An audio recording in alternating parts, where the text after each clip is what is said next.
So I am Elizabeth Selick LaRue. I own Selick Consulting Services, and we have created a consulting practice and service to assist people in leaving the United States, specifically with their impacts in mind. And we call it conscientious emigration. I coined the term in 2023 and started actually consulting with people who wanted to leave the United States in the beginning of 2024. After working in the policy, equity, environmental conservation, DEI space for a long time for nonprofits, and have sort of pivoted all of that experience into supporting people like myself and my husband who essentially fled the US as a result of racialized hostility in our case. But we work primarily with people who are from groups that are marginalized and multiply marginalized in the United States, primarily to help them leave the United States and enter their new countries with a spirit and behavior, more importantly, of conscientiousness around their impacts on their new home. So it was when Grover reached out to me. Unfortunately, Grover reached out to me through Substack messages, and I didn't even get a notification and didn't even see it for months. But I'm really glad that I finally did see it because what Grover and their partner worked on is a fantabulous resource that I am so glad exists. And as soon as I didn't even read through it until this morning, and now I'm even more impressed. And it's something that I sort of do with clients, but it's a very involved process in deciding whether to leave. And you'll see when I post on Substack, I'm often qualifying my urgent posts by saying, if you already know you want to leave the United States, then, hurry up now. Here's something that you should be aware of. I never say you should leave the United States because it's a very, very individualized calculus. And Grover and I'm sorry, what is your partner's name again? Her name is No, Nova. Nova. Grover and Nova. Just, I mean, the level of lived experience and professional experience that shines through in this workbook is just amazing. And I'm so glad to have you here. I'm going to turn it over to you to introduce yourself and tell us a little bit about the workbook. Cool. Thank you. Well, first of all, thank you for having me. I'm really glad to be joining you. And thank you. This is also my first time on Substack Live. So we're doing this together and learning together. And and my name is Grover Wayman Brown, and I am a communication strategist, and I'm now the co-founder and CEO of a business that my wife and I founded as part of moving to the Netherlands called Strategic Creations. We helped launch new projects into the world. We like to say we never met a project we didn't want to do. So now instead of doing our own 1,000 projects, which includes this thing that we did, we're also helping other people do them. And this is the book that we wrote, Should I Stay or Should I Go? A step-by-step guide to help you decide if leaving the US is right for you.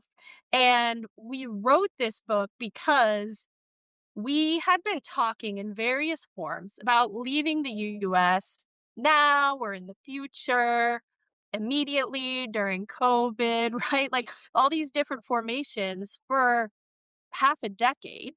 And we're also parents of young kids and both working people and both super busy and both managing chronic health conditions, right? We're not like just sitting there thinking about it as one discrete project. And we knew from our own experience and our experience with friends that these conversations are so big and can take so many forms of like, wait, do we just take a job and continue the life that we have now in another city, which is, of course, never going to be the same, but somewhere like the same? Or actually, should we identify what we really want and try to go in the place that will set us up best for that?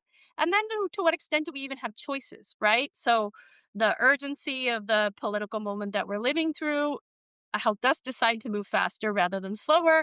And also where we can live given our age, our disability status and our specific set of skills and our I'm trans and we're a queer family is also limiting, right? So it's in some ways bringing the complexity that we know we lived through and offering the tools that we learned to navigate it to other people. You cut out a little bit there at the end for me, but I heard, bringing the complexity, and that was the end of what I heard. Yes, bringing the complexity that we know that we felt and lived through, bringing tools to navigate that to other people. Yeah. Yeah, so I love it. Let me, home in on a couple points that you raised. One being, I think the one thing that I wanna really, really highlight about this workbook that stood out to me, first of all, the calculus that you're encouraging people to move through is applicable to anyone. However, I really, really appreciate, how you established the positionality right up front, acknowledging that these are not normal times, right? Like, this workbook is not like, a spread out of international living, right? This is that Thank you, yeah. you published this. Yeah, yeah. I mean, it resonated so deeply for me because I think, and I'll say part of the reason why I started working with people and supporting them in their emigration was understanding that the phenomenon of people fleeing the United States in what is essentially a position where, substantively, if you really look at the situation, um, absent legalities, right?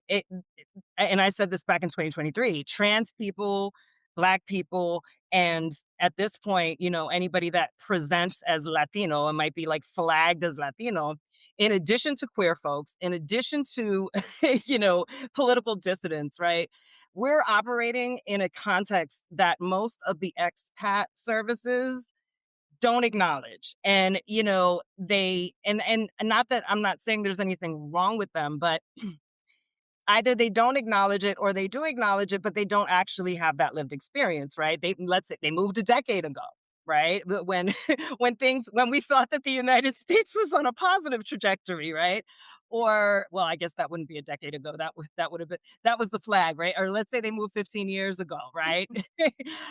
Or they moved during the Biden administration like us, but they didn't anticipate or they didn't feel this collective sort of energy of right wing um, rhetoric becoming more and more popular and normalized.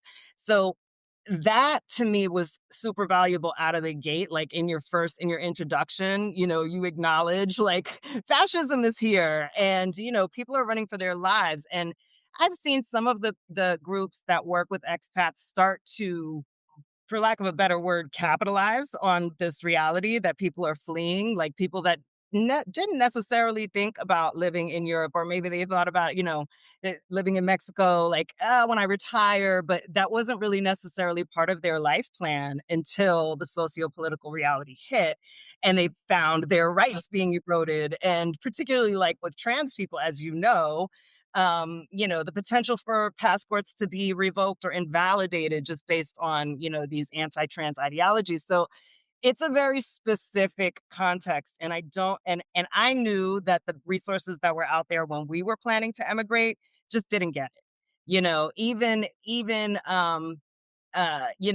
Blacksit was already a thing, but my husband's Black, but we're an interracial couple, so like those forums and resources didn't match for us. The Rainbow Coalition, right? They were there, they were doing some of this work, but we're a heterosexual couple, aligned politically, but we don't have the same needs. So I just love how your workbook just puts that right up front. Like this is not your normal expat story right now. Like we recognize that you're dealing with pressure from the back and hope in the future. So um I wanted to say that. And then I wanted to ask you, if you don't mind, tell us a little bit about your journey. Like when did you move?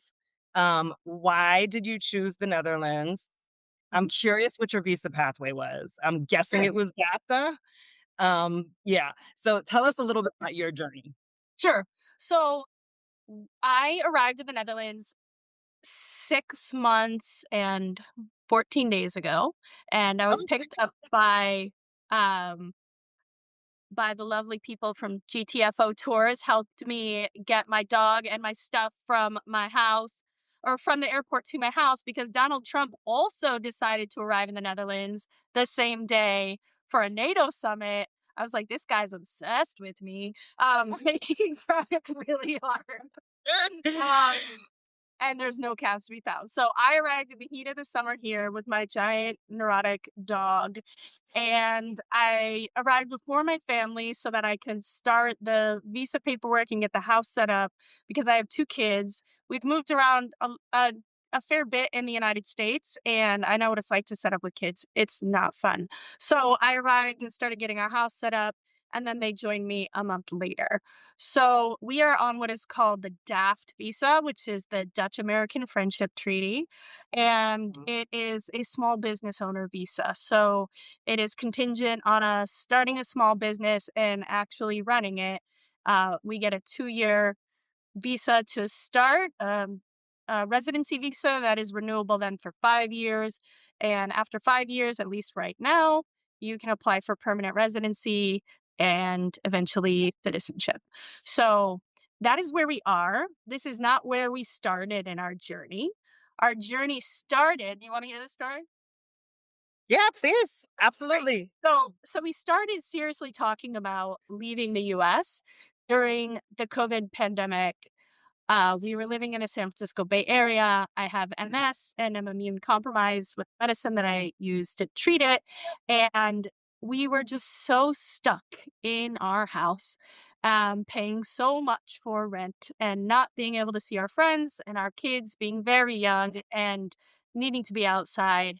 And we were really angry that people weren't willing to follow even the most basic safety precautions so that our family could live a basic life where our kids went to school and I could stay safe. What state So were you in? Did you say Massachusetts? we were in California. You in We California? Okay. Hmm. we were in the Bay Area of California where my wife is from, and we were trying to make it even though it's very expensive and hard to live there. And so we watched a rom-com, as we do, called Heim till Jewel. It is about a Norwegian young woman, living life. And the town was beautiful and the cast was very multiracial. And we were like, that place looks beautiful. Where is that? What is it? And it got us starting just thinking about, okay, if life in Norway isn't just people wearing like animal skins, right? The stereotype, right? What's life actually like in Norway? And could that work for us? And so we seriously considered moving to Norway to the extent that my wife learned Norwegian. Like she's very good at languages. So she started learning Norwegian and we started looking at applying for a job for her. But the visa pathways to Norway are very specifically one of us would have to get a job and then we have to stay at the job and like the job. And eventually we decided not to do that. We knew this political moment that we're living through was coming. And so we decided to move back to Western Mass instead. And we got a house in Western Massachusetts and we were going to get ready to hunker down and just wait out the storm that we knew was coming there. And then we continued to leave the US as like breaks, we would Hmm. go to Canada with our kids during every school break to check Hmm. it out, build deeper relationships there, and started really actively pursuing that pathway in 2024. And it Hmm. became very clear that because we were so old, that there was no pathway for us to go on without being attached to a job once again, Yeah. which is great for some people. But for us, we're just at a point in our life, in our careers, where we're ready to do our own thing. We are Mm. middle aged, we are tired, and we have projects we want to do. And so we talked to an immigration lawyer, actually, who was Mhm. really great, Evelyn Aka.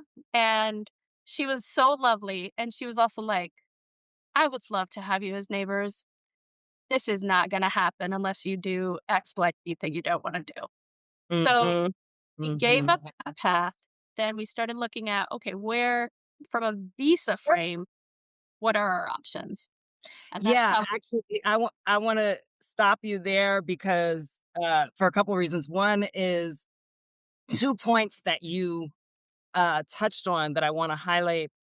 One being the employment pathway. Um, and when I bring on a new client and have an initial consultation, right? I'm looking at all of their situation. Like I want all the information about where they get their money from, how long have they been at that job, how transferable is it, all like it's very in depth because just as I would do for myself, right? Like what are my options? What's the lay of my land? And the it's interesting because I find that most people from the US, and not only the US, I would say most people assume right off the bat that your pathway to immigration includes having a job in the country where you're going.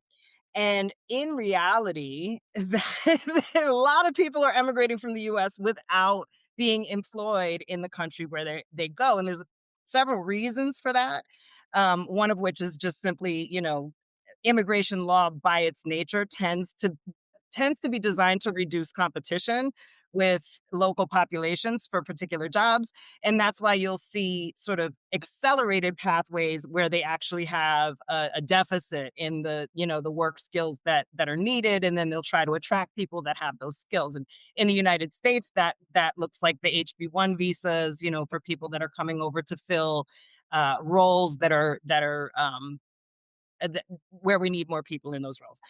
But I just want to point out one of the cautions that I always sort of bring to my clients that don't have to go get a job in another country in order to get a visa is that having a job that is having going the visa pathway where your immigration status is contingent on the continuation of this particular employer is a very vulnerable position to be in, particularly if it's not like your employer that you already know and they're transferring you overseas. If it's a brand new position, brand new management to you, you don't want to find yourself in a position where you hate your job, you hate your employer, but you have to maintain that position in order to maintain your immigration status. So yeah, it's interesting because that's where everybody jumps, right off the bat is, oh, well, I got to get a job overseas. And the reality is that's not actually the ideal way to secure your immigration status. There are more sort of independent and less volatile pathways to immigration, which you obviously took advantage of with DAFT, and that's DAFT is one of those rare, very unique to Europe, that provides a pathway for immigration, for creating your own business, to be an entrepreneur, but without having the requirement of hiring a bunch of local people as employees and paying them. Um, Without having to, make a huge, huge initial investment. I think it's like 4,500 USD or 4,500 euros or something 45. that you yeah, that you, like, put in the bank account, but it's not. I mean, there are other visa pathways where yeah, sure, you can come be a self-employed freelancer or whatever, but you're gonna go through this visa and you need to, contribute $60,000 to our local economy or way more. Yeah. So, yeah, the Netherlands is very unique in that. The other piece that I wanted to note, because this was the only thing that when I was going through the workbook, I was like, I approach it a little bit differently in that Mhm. my first question that I'm trying to answer for clients is what visa pathways are available to you? In caveating that to say, I'm not looking at right wing theocracies. you know, I'm not looking like I don't if you're queer, I'm not looking at, a country that has anti-trans legislation, but within a particular suite of countries, I'm looking at, okay, with your current circumstances or with, some tweaks to your current circumstances, selling off property, establishing a corporation, whatever it may be, Yes. you may be positioned. for these particular visa programs. So I start from the visa thing before going through all Right. the other exercises. Um, Right. but And that let makes sense yeah, go ahead. because you're working closely with people and you're an expert, right? So my worry and what I saw happening with my friends and community is that they would fixate on one specific visa type or something, and then their lover's like, I don't know if I want you to keep doing this thing, or what about that? Right? Like it can get so tangly before they even get to a yes on going. Mhm. Yeah. Right? So in some ways, this workbook is never designed to like do the work that you do, right? Yeah. It's actually like a tool for people and their loved ones to sit and face reality together. Mhm, mhm, and I love and to your point, like, I am generally working with people that already know they wanna leave, or they wanna know what their options are in the event that they cross the thresholds, and we'll talk about that, your conversation about thresholds, because that's something that I'm always getting questions about, like, "Well, what do you think should be the red line?" And I'm like, "That is something you have to answer for yourself." My red line was passed 3 years ago. So I can't answer that for you, right? But, Yeah. um, but I love that the workbook is designed to get you thinking about, you know, not just what you're leaving behind, but what you hope your future will look like. And that's a real let's talk about that a little bit because that's a really important balance that I feel like um, clients initially when they come to me are usually not trying to strike because they're in panic, right? Like they're worried and they're focused more on what they're trying to get away from than what they want to manifest, right? And as a new environment for them. So talk to me a little bit about because your book does a great job, I think, of balancing those two things. So talk to me about that. Thank you. Yes.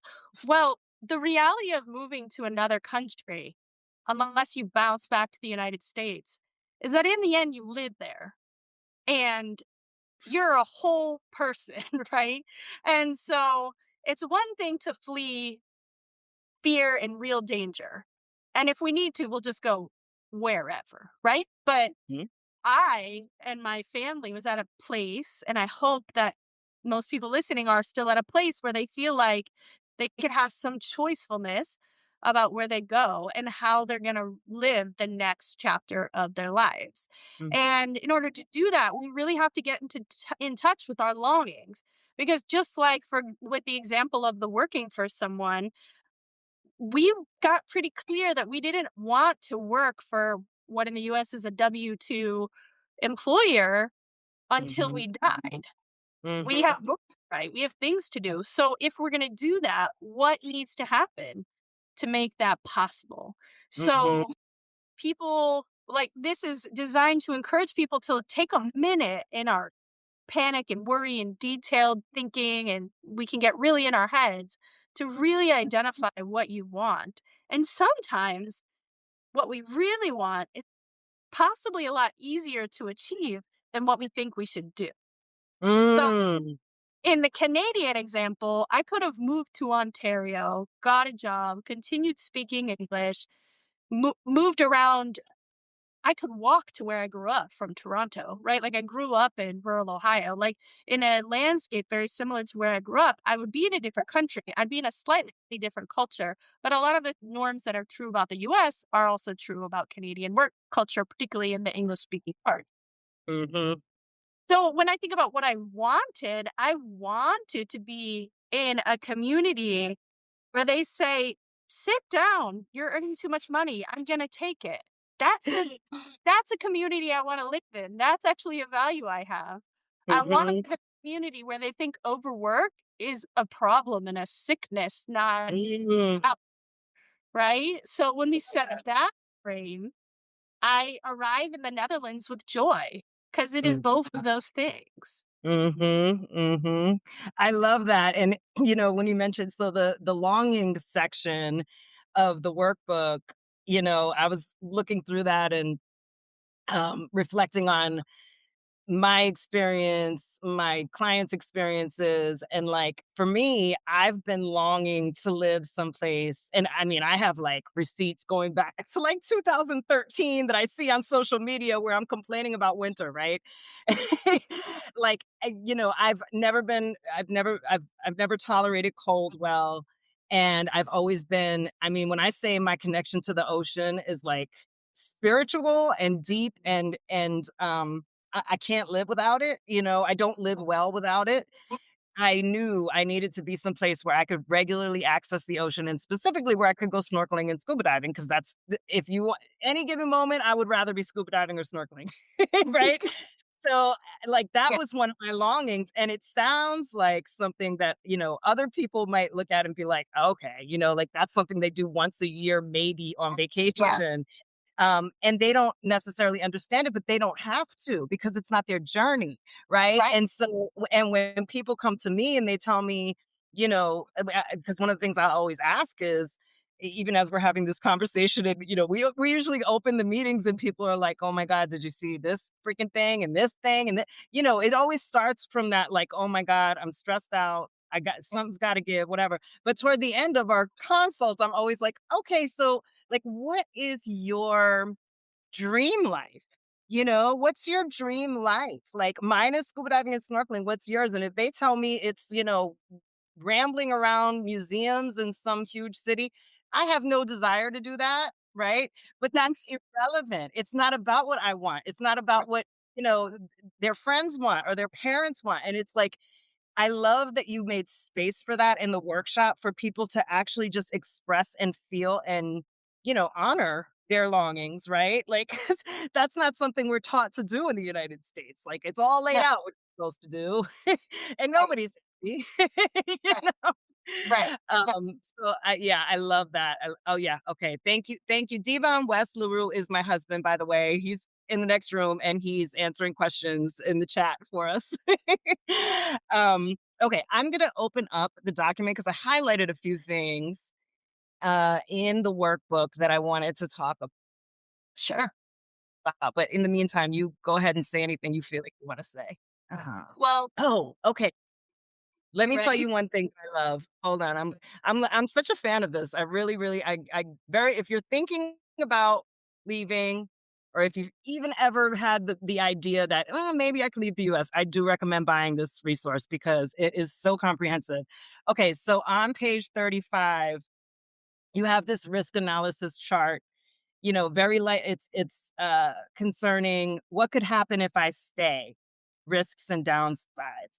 And for people who are experiencing perfect, for It looks people who are fabulous. experiencing multiple marginalizations and really persecution at this point in the United States, that's like a really important piece of this calculus Yep. because there is a cost and there is a risk to staying put. Right. And so I love that grid where, you're basic. We did this in law school. This is like a classic calculus. Your risk assessment should include how likely is the thing to happen and how grave is the harm. Right. And that's kind of what you put together on that grid. So talk to me a little bit about that. How was that for you? What was your process in what could happen if we stay? Yes. So for us, that's where we started, right? We started with one grid, one 4-point grid of like, okay, what could happen with if we stay? And that helped us reflect on thresholds. And for us, it was like, I mean, I've worked in US political advocacy work for 15 years. Like, I had some information. So I was like, this could happen, right? Like, and on my grid actually was Elon Musk gets a prominent position in government and fucks it all up was actually on my grid. You're kidding me. Um, um, That was yeah, no, before he got in? before, yeah, in 2024 when we were doing this reflection. Um, yeah, before Trump won, right? Mhm, Um, mhm. and also things that were gonna happen unfortunately, no matter who won the election, right? Like healthcare Mm, costs continue to go up, and it's harder and harder for me to get the medication that helps me live my life at this level.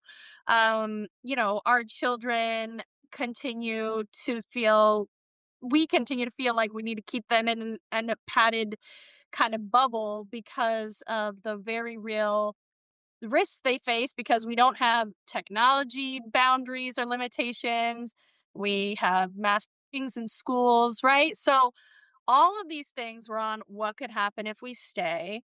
And then eventually, good things could also happen if we stay. Like I get to see these fruit trees that I planted grow up and give fruit, right? So mm, when we moved on, then we started creating actually four different versions of this risk benefit analysis to make enough room for ourselves and for the mm, reader to really feel and fill it up of like there's some things that are unlikely to happen, like, oh, these things showed up on our list, like, mm, a giant asteroid or a nuclear bomb hits the US and it is really difficult. We're just living in our basement. mm, There's things like that that are unlikely but would be high impact. So it mhm, gave us space to put it all down and then to really think of like what could happen if we stay. Like, oh, we could grow old in this house. We could develop even deeper relationships with the people on our block. Those mhm. things are beautiful, and if we didn't give our space the time to write it out and really set up mourning when we ultimately decided to leave, we weren't giving ourselves the time or space that we deserve to honor the good parts of our life. And Yeah. yeah, Yeah, I like that because one of the things I have written about is the grieving that takes place when you do emigrate, even for those of us like myself and my husband who really didn't there wasn't a lot good left for us after COVID. Like you, I was really that gave me a real wake up call about, the quality of the people that we thought were, aligned with us, and their perspective on their roles in, communal care.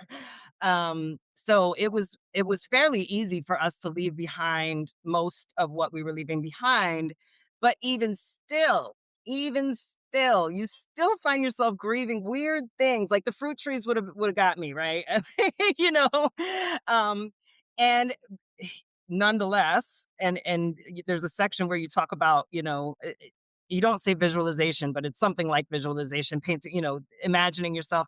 And we did that. And now I live in a home here in Mexico that has a huge mango tree that fruits every summer. We've been here that's two right. summers and it produces this amazing fruit. And so it's like some I of the love things that. that you leave behind, you could even upgrade when you Right? go.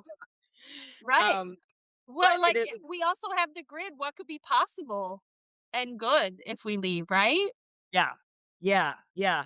And I think what I love is how little your workbook or how it doesn't at all try to make decisions for people and try to tell them what to do because, I mean, take it if you take multiple steps back and look at the context that we're operating, and this is true globally with the right wing wave that is spreading and all of that, we're trying to escape authoritarianism. So we don't want to be authoritarian, right? Right. We don't want to be controlling. We don't want to be, making the assumption, that paternalistic assumption that we know what's better for everyone and, they should do it how we did it and their calculus should be the same as ours. Like that's we're trying to create a new paradigm. So like I think I really really love how much um exploration of your own agency is involved in working through this workbook. Like that just resonated with me so much. And it doesn't,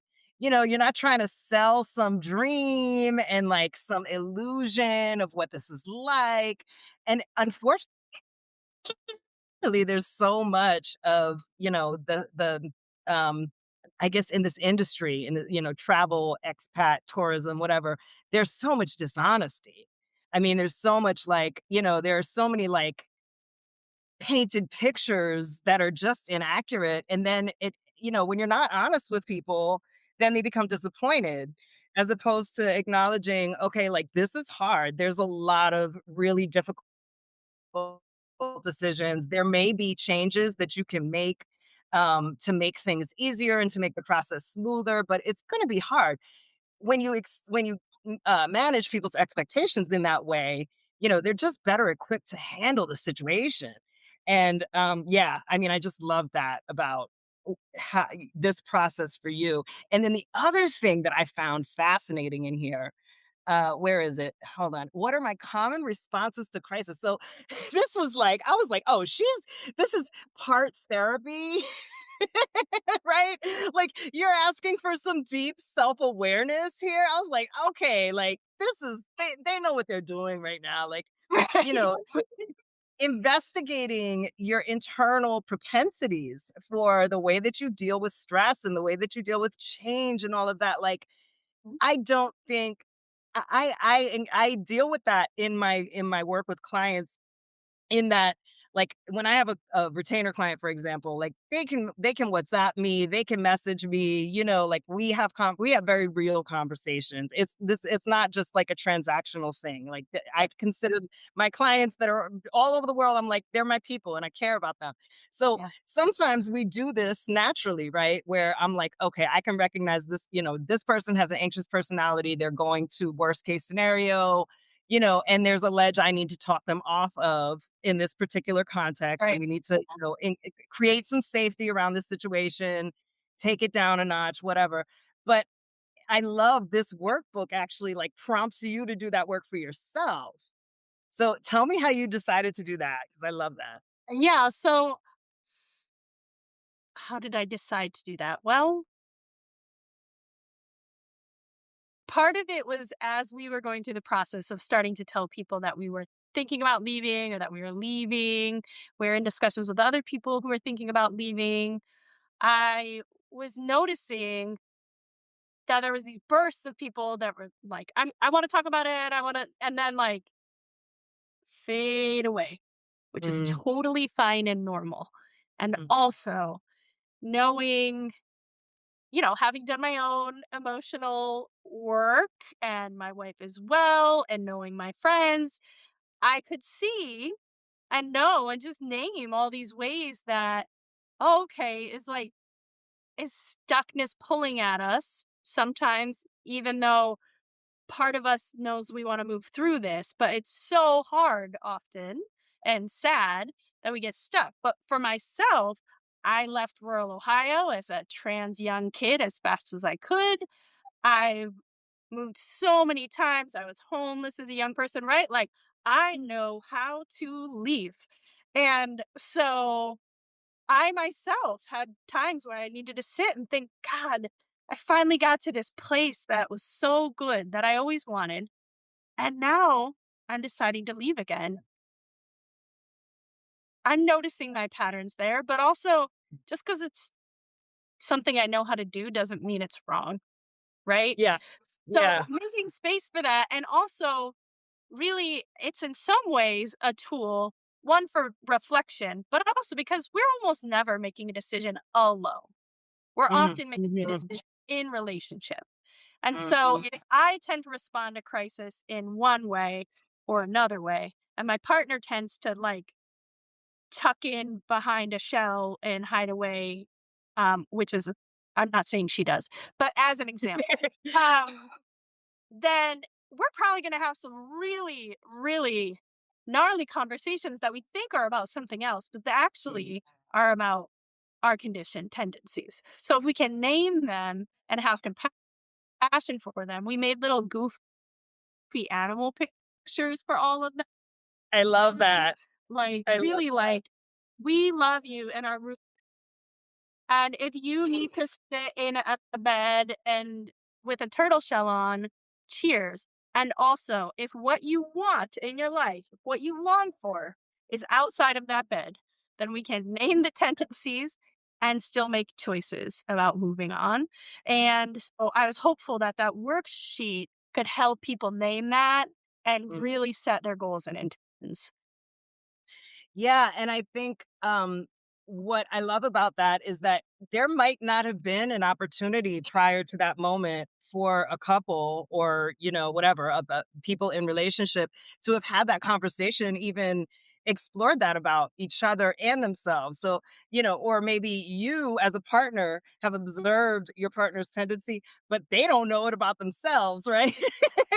So it kind of like opens the door for you to have your own little sort of relationship counseling session in that you kind of get to where, okay, well, this is what I do, and this is what I do, and so and then you're in a position to maybe make some agreements, right? Like, if you see me doing this and I know that that's counterproductive to our goals, like, can you gently here's the safe word or whatever, make some Yeah. agreements about how you deal with those issues when they arise. And that is, I feel like, that's a part of this puzzle that I think a lot of people actually get stuck and don't make the move because they're unsuccessful in negotiating and compromising and, communicating and acknowledging their tendencies. Like you call them conditional tendencies?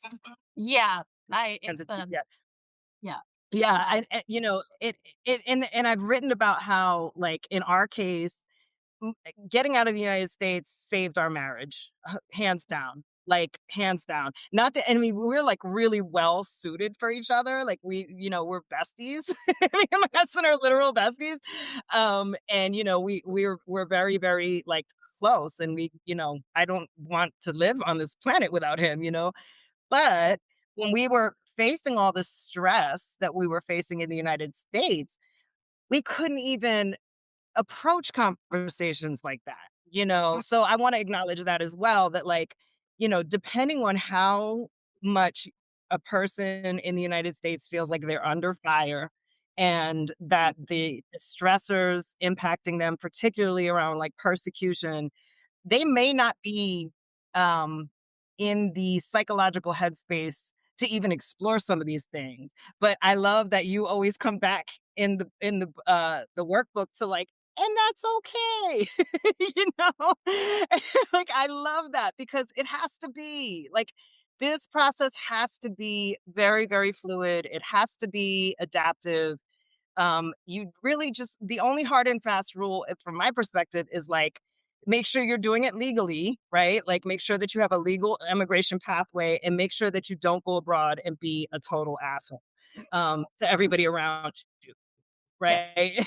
And like, make decisions that, bring leave a stain rather than a mark on the place where you're going. Outside of that, everything is very, very fluid. And, I mean, I've had clients that when I first met with them, they're like, "Yeah, we're looking at moving in like 6 months, we wanna do," and then 2 weeks later, they come back like, "Hey, so can we move that up to 4 weeks?" I'm Wow. like, "Yes, we can," like, I'm as long as the bureaucratic hurdles that you have to, get over will facilitate that, then I'm gonna work with you to help you do what you need to do. So I love it. I love how this workbook helps individual people and families and, households just pay attention to the things that they need to pay attention to rather than, I mean, like these days there's too there's too many apps, there's too many algorithms, there's too many Totally. templates, there's too many things out Yeah, there that are robotic support to tell you what to do with your life. totally. And like that's how we got into this mess in part, right? Is this like just this constant sense that other people know best, that the solution is somewhere in there in our screen. And I mean, thanks for watching us, everyone. You're here in the screen. But really, ultimately, somebody on Instagram doesn't know what's best for you. And only you do. But at the same time, right? Like, I think I say in the intro, like, the story of inevitability is a fascist story. And often when we're talking about moving abroad, Mm, I hear themes of inevitability, like, "It's not possible, I could never do it," which, like, might be true, and also mhm. the worry and the fear of what I'm gonna do. especially, in the last 3 months, people I think are clearer on what they were going to do. But until about 3 months ago, I heard so many people were like, still in, what am I going to do? I was like, it is time to have a plan, everyone. Time Yeah. to have a plan. And the energy that we might put into, should I go? Should I not? Should I go? Should I not? Should I scroll? Should I research? Like, take some structure. Give yourself the grace of some slow but intentional minutes each Mhm. day or on the weekend to actually come to a clear answer for yourself, so that Mhm. every time you're afraid, you aren't then doom scrolling your way into like, okay, I have a plan, but you don't actually have a plan. You just think you know a country you might fly, right? Right. Yeah. Yeah, no, that's very different from a plan. Yes. Yeah, no, that's yeah, that definitely, resonates, and the idea of inevitability, it is amazing to me how many people come to me initially with the idea that there's 2, like, extremes. One, people well, they usually don't actually end up booking a consult if they really, really believe there's no options for me. I'm too poor, I'm too this, I'm too that, whatever. And I know that that's not true, right? I know that with very few exceptions, there's always a pathway. Like, I mean, there are literally countries in Latin America where, you can get a visa and you only having $1,000 in, social security income. Like, that's a reality that you can, Right. that there are pathways. They might not be where you think you wanna go, Right. right? But, that's one extreme, and then the other extreme are people that don't believe that there are any restrictions whatsoever, and they think because they have a US passport, they can go live wherever they want, and they don't even need to go through immigration requirements, and they don't need to prove anything, and then they get upset when they're asked to, like, provide documentation showing, that they meet the eligibility requirements. So I see both of those, but in either case, the problem is assumptions, right? The problem is assumptions without investigation. And, you know, one of the assumptions that I think prohibits a lot of people from even exploring these things, even, buying your workbook or meeting with me or whatever, is the assumption of American exceptionalism. I Mhm. still come across people who recognize what's happening politically, who have been in the United States since 2016 and saw you know, all of the things that have happened, and still believe that it just can't be possible that they could have a life that is better, and where they have more agency, where they have more purpose, where they have more joy, where they have more safety outside of the United States. Like, I still get people, not my clients, but on my writing, a lot of comments and stuff like that. Yeah. Oh, well, you think it's great there, but the grass always seems greener, and blah blah. I'm like, have you even left Nebraska, sir? you know, like, Yeah. what who are you?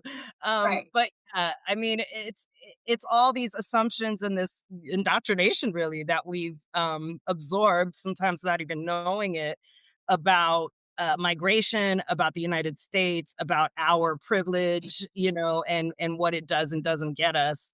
So Yeah. yeah, Yeah.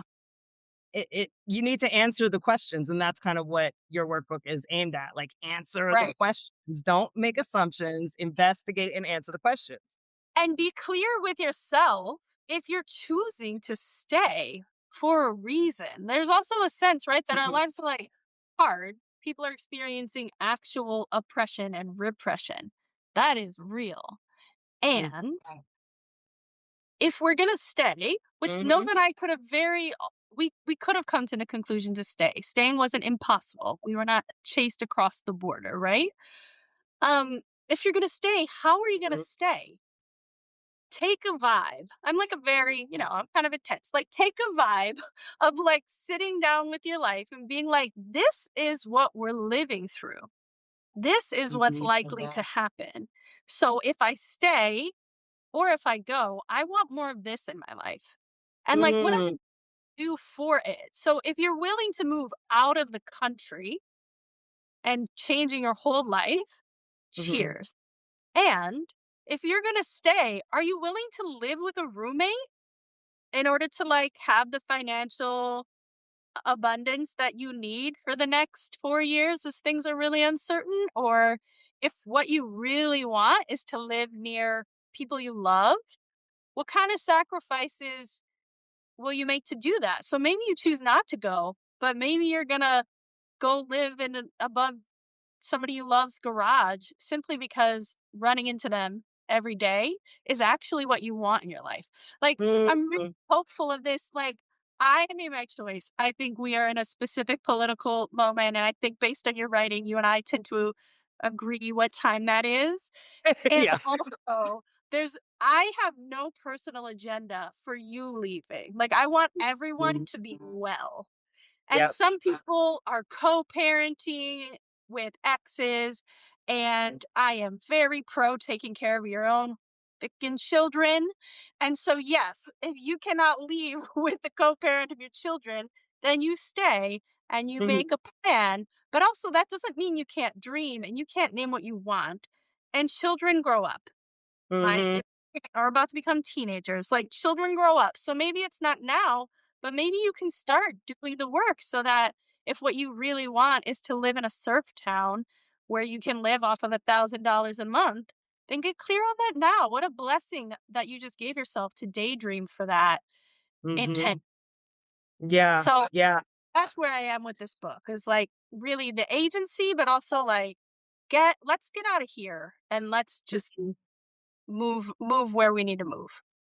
Yeah, and to that point, I love the section about unresolved issues or unresolved problems, like questions that you can't answer or barriers that, don't seem movable.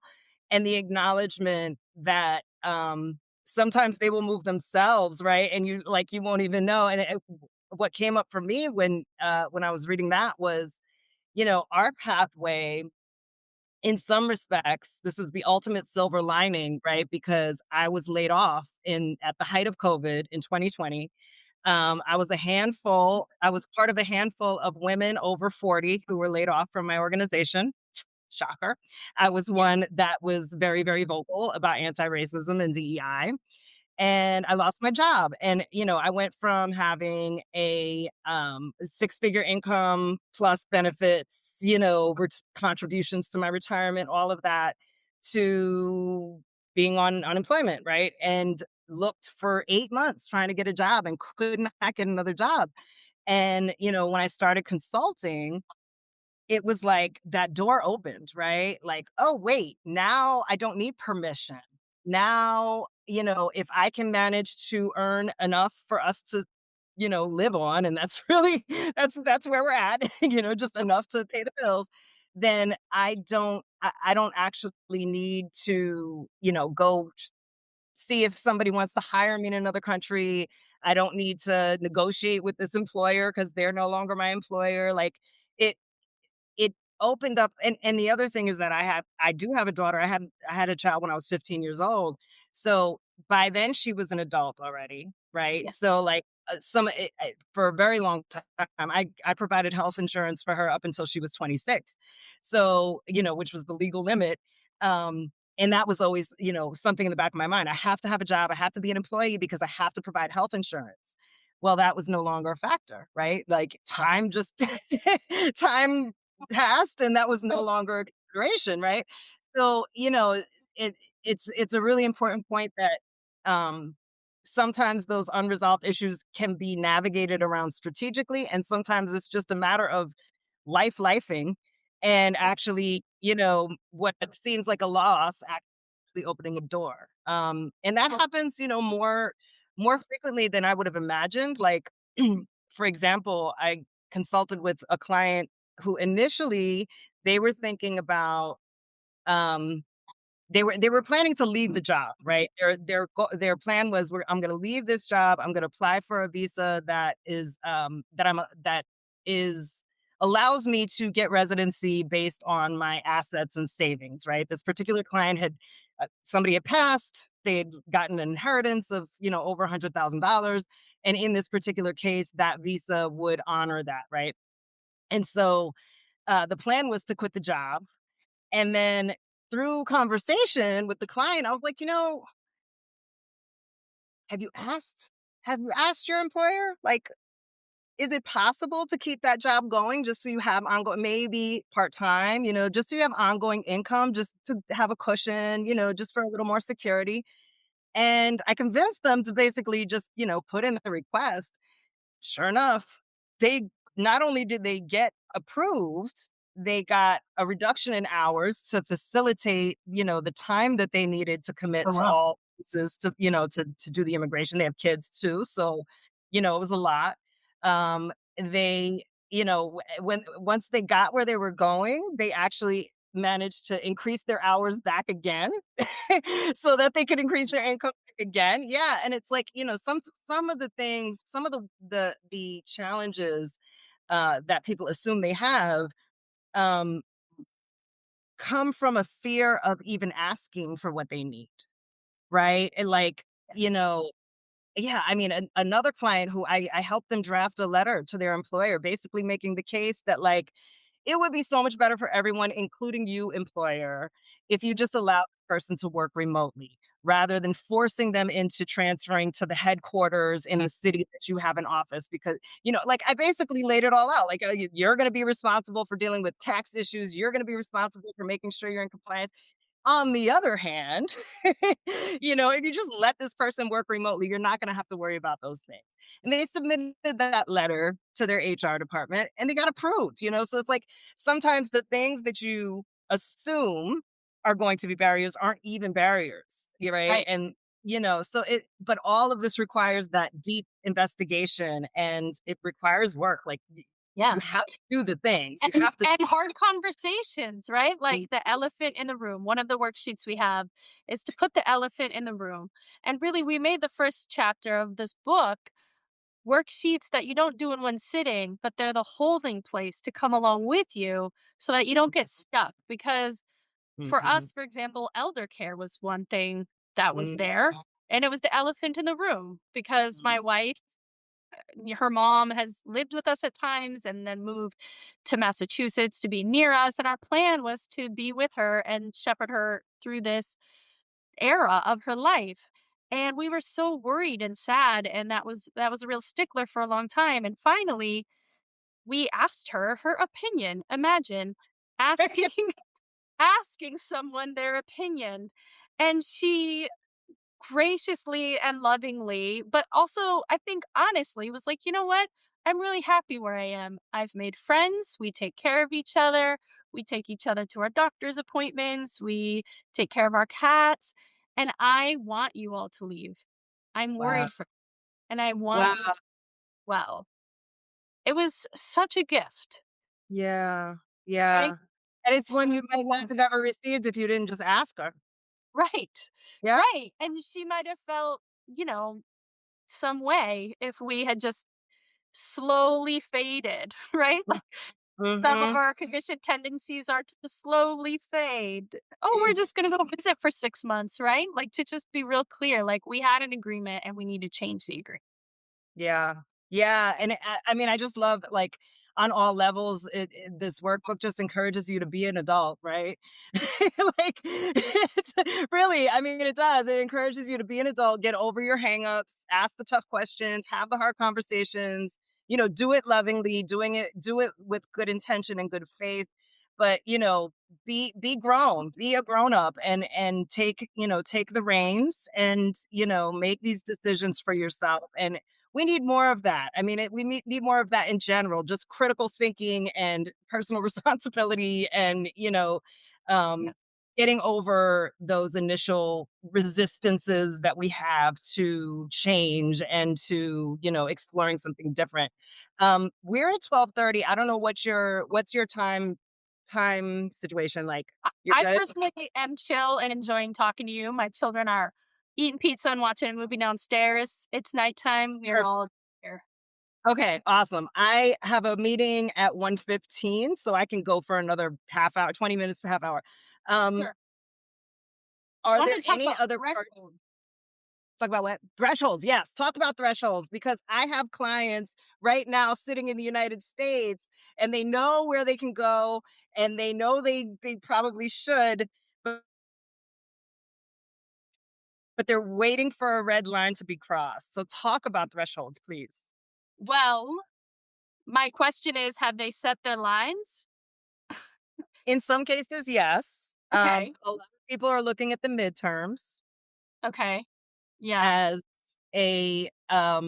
the outcomes of the midterms informing their view on the direction of the United States. These are people that don't really want to leave, right? They don't Yeah. really want to leave Yeah. the United States. Yeah. They're fleeing, right? So, yeah, I mean, in some cases, red lines have already been crossed. Right.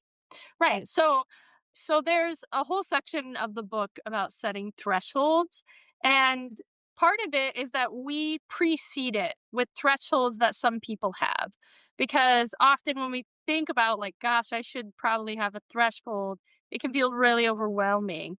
And also some of those thresholds might be very specific like the outcome of the midterm election, but some of them might be like my kid starts coming home sad more days than happy, or, I notice myself really isolating because of XYZ, right? Like, Mhm. just like the rest of the book, like you actually get to decide what for you is a threshold where you no longer want to live your life where you are, and you are going to take the next step. And the workbook is really clear of walking through the reflection process a couple pages at a time because I actually want people to write it down on the very pretty page my wife designed.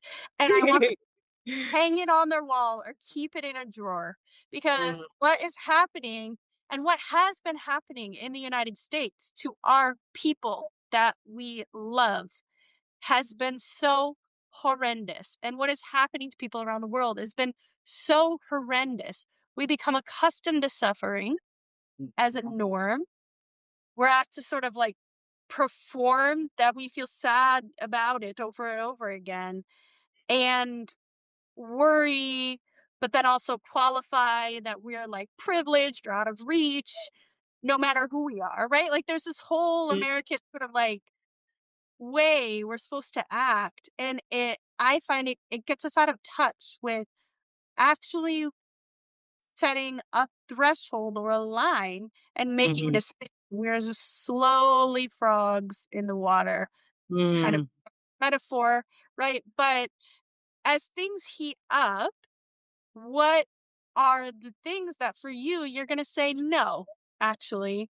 Like if I can no longer get health insurance because they do away with pre-existing conditions protections, that was a line for me, right? mhm, Like an mhm, example of a line where actually it's I need to go and I need to build a life elsewhere because that impacts my life so greatly.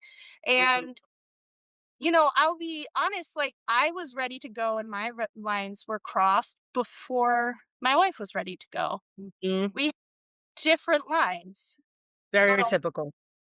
also at some point hers were crossed. And some people, you know, we have different lines, but there's some like I had said that if I start getting followed and harassed like I did in the 90s as a transgender nonconforming person, I was actually not interested in doing that anymore. If I'm in Western Mass and I can't be safe, then like fuck that. I'm Yeah, like, actually I'm not doing that anymore. Like I yeah, did that in the 90s and I'm not doing it again.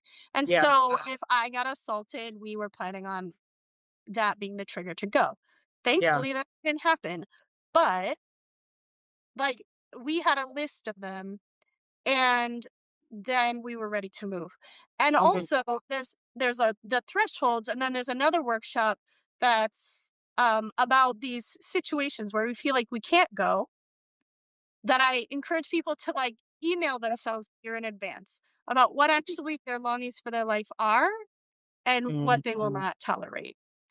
Because mhm, how we're feeling now when we're doing the worksheet might be one way. But in a year, things change. People die, unfortunately, right? The political conditions might change. I just saw today that Donald Trump is proposing to send ICE to accompany the Olympics. Like the sort of fascist performance is it's things that I never would have even put on my bingo card, Yeah, right. I right? know. So, how do we prepare ourselves and remind ourselves of um, what our thresholds are and also have those conversations with other people? I say, take it to your therapist, share it with your lover, talk about Mhm. it with your mom, hang it on your wall. Like, we should not feel ashamed as we have thresholds. I think Yeah, sometimes that's something that I see coming up. yeah. So, actually, people. Somebody is asking in the chat for where they can find the workbook. It's linked in my last post, but can you drop it in the link in the chat? Sure. Are you It says able to see that? I can do it with my thumbs. We can do it Yeah. at it's stayergoworkbook.com is the best place to order it, or you Okay. can request it from your local bookstore. Stay www.stay-or-go-workshop-workbook.com. Yes. Um, yeah, I wanna say something else about, thresholds, which, you know, I have to often tell clients, like, assure them that it's okay for your threshold to be something intangible to the outside world, like, I'm not sleeping, you know, or like my anxiety level, even though nothing touched you and nothing actually happened, I find myself needing to tell people, when terrorism is psychological, right? And when state actors are doing things to target people who look, live, love, whatever, like you, that experience of being terrorized is taking place within, right? That's not something, it's not an external thing that other people can see. And it may not be the type of red line that other people will understand. But if you know within yourself, like, I'm not even me anymore, you know, Mm. I'm operating purely out of my amygdala, I'm not sleeping. Like, to your point about being followed and your worry over being assaulted, like, I was petrified every time my husband left the house because he's a dark-skinned black man. We were in Southwest Florida. We were surrounded by MAGA. And he had been followed by the police like so many times. And it was, I remember right around the time that Ahmaud Arbery was murdered by civilians, right? Former law enforcement, but civilians, regular old rednecks, you know? Um, and my husband used to take the dog out for, our two dogs actually take the dogs out for walks in neighborhoods that look very much like the neighborhood where Ahmaud Arbery was chased down, cornered, and murdered. And like that was such a wake up call for me, that like I could lose this man. I met him when I was 40, right? Mhm. So you can imagine how many frogs I had to kiss. It's my second marriage, so like I've been through the ringer trying to find somebody that actually fit, that was like a good Yeah. part of me. And I met this man and I've got him, and you think I'm gonna lose him to some idiot running around in a pickup truck because with his Confederate flag? Like, it was that risk reward thing, that like probability, okay, maybe the probability is not so high that he's going to get run down by, somebody, but the harm is so extreme that it was unacceptable. Like, if it did happen, the level of catastrophe that would cause in my Yes. life, and obviously his family's life, but mostly I'm thinking about me. I'm like, Right. I don't lose him. And, that's something that is a lot of people won't understand, but, again, they don't need to, they don't Right. need to. They're like, it's not up to other people. Um, Right. so yeah, I mean, is there any other, let's talk about the visualization piece, or did you say visioning, or toward the end? What was it you talked about here?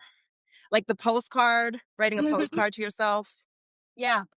Yeah. Yeah. So we built in a whole section of imagining what life could be like where you're living. or where you might live, because part of choosing a place or deciding whether or not you want to go, like, you have to want it. Emigration is not chill. It is not. It is not chill. Gauntlet. You It's have a to go. gauntlet. Yeah. Mhm.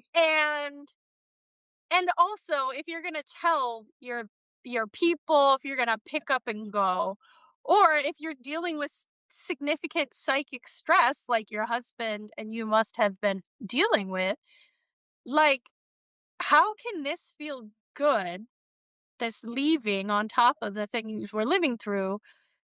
And part of that is imagining what life could be like, and that can help us make our choices. So we build in place to reflect, and even put a little postcard of, like, write a note to someone you care about from the place that's the top of your list.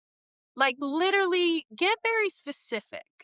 So, like, where I live now, there's these everywhere you go. They say, "Do you want a coffee?" And a coffee is very specifically this tiny cup of coffee from a machine. It's not exactly an Italian espresso, but it's not an American dark coffee. It has this beautiful layer of foam on top. It is delicious. And I love drink and people drink them all day long. There's no judgment about your drinking of them. It is joyous. It is just like a simple, simple joy. And I love them. I send pictures of them to my friends, like, "Oh, I'm just drinking a tiny coffee. I'm really happy." This level of detail of the tiny coffee that might be in your life as you live. I live on a cobblestone street because you can rip them up and fix the shifting sands that the Netherlands is and put them back down, right? Like, where Yeah. you live is very specific when you move. So imagine yourself there. What do you feel like?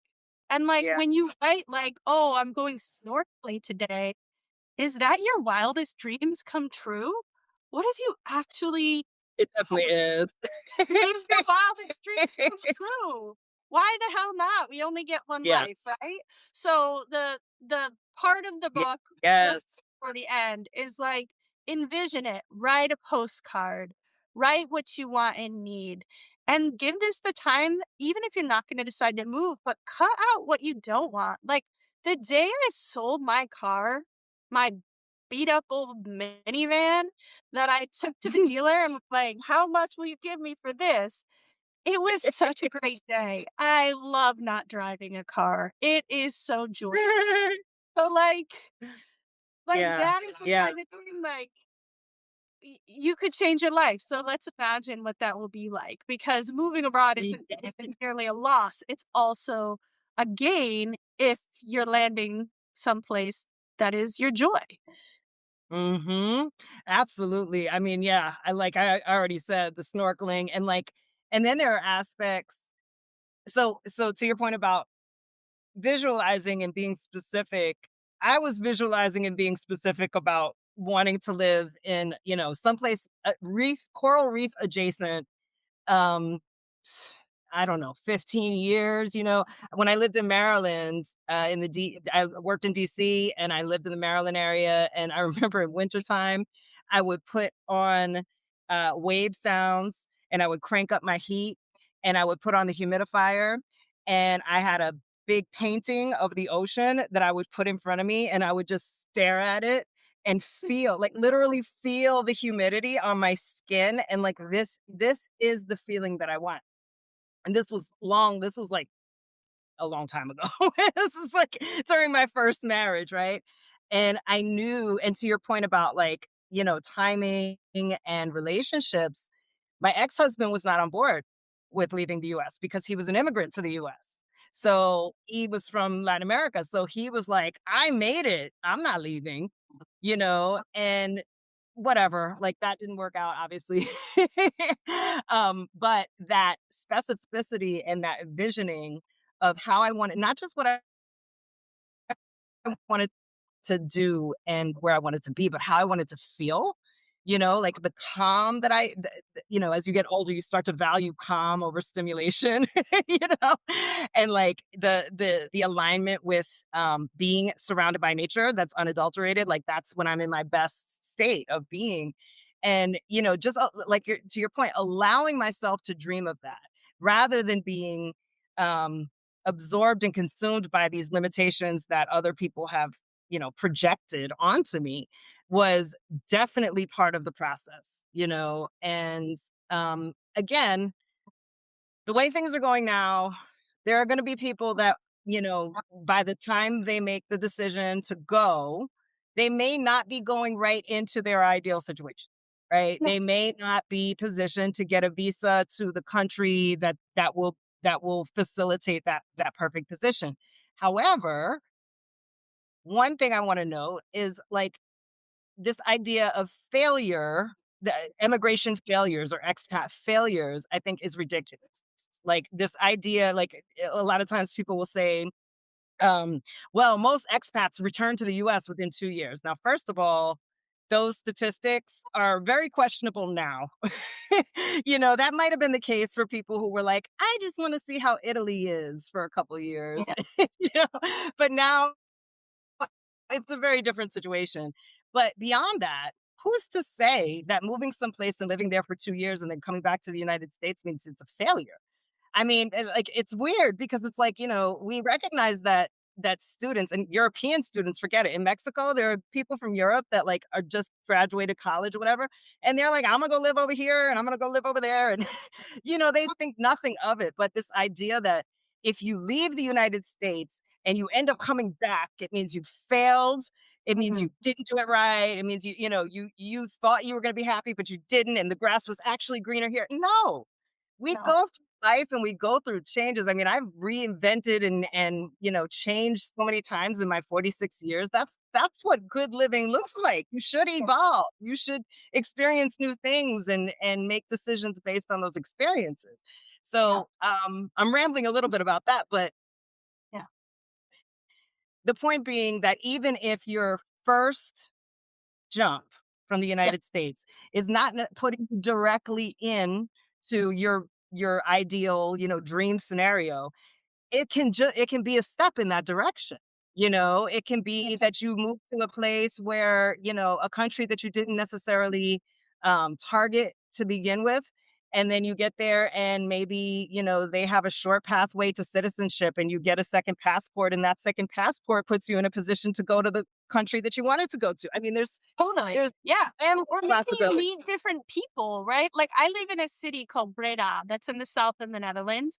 My children go to an international school that they meet people from all over the world. And some of the parents that I've connected with the most were Norwegian. And we Mhm. considered moving to Norway, right? And then didn't. But who knows that they might have the connections that like if something doesn't work out, maybe it'll be like, oh, actually, this new friend that I have has connected me to someone else. And now actually this is my dream job and I want to go. Like we don't know where it's gonna take us. And Yeah. also, I will just say, just like shout out to leaving the US. It is so nice that everybody does not talk about the same thing. That's a low barrier, but like being in community and in relationship with people from all over the world, and Yeah. also people from the Netherlands who have just a different approach to life is Mm. beautifully humbling. It's so Mm. nice to not be the center of my world. Uh, Mm. Mm. I like that. Yeah, I think there's definitely, especially over time, as you adapt to another culture and you, like you said, get to know other people and you see how your paradigms are challenged, your assumptions about the way that the world works, are challenged, just everything. And it's, to me, it's part of that ongoing, never ending evolution of being a human. And it makes being a human interesting, right? Like, oh, I always assumed that, like, for example, I write and talk about a lot about race relations. My husband and I obviously talk a lot about racial situations, interracial relationships, all of that. And it's it's funny because it makes me reflect and realize on how I messed up in the past and how I imposed or superimposed my framework for racism and white supremacy and the way that it plays out based on my experience in the US onto other countries where it's in Apple like it's not the same. You cannot like countries are not cookie cutter, you know? It's not like what's the games where you match things in a puzzle. Like it's not like that. It's you're in a completely new context, a completely different history. Race is going to mean different things. It's going to have a different what's the word I'm looking for? Like the fallout from racism in Mexico is going to look different and Yeah. manifest differently in Mexico versus the Netherlands versus Spain. I mean, that's part of what I do with clients too, is like realistic assessments of like, okay, is your family really going to be accepted there? Like you know, Yeah. you think you like this place. Let's be realistic about their perceptions of people who look like you or who love like you. Like that's Mhm. part of our assessment, but also understanding that like we cannot just apply our US lens to another culture without really I mean we just can't. We have to actually learn. you Right. know? I mean, you can. They'll just think you're an asshole, and you won't actually be making you're just again, you're the center of your own story, right? Like, Yeah. there's Yeah. something else going on. There's definitely stuff going on, like race relations and racism, check, definitely. Mhm. But Mhm. also it's an adjustment, Yeah. really, Yeah. in many ways, in all kinds of ways. And I still don't it's not like I can say in the US it was like this, and so here it's like this. It's like in the US it was like this, and here I'm still Yeah. open to information because I'm Yeah. still learning.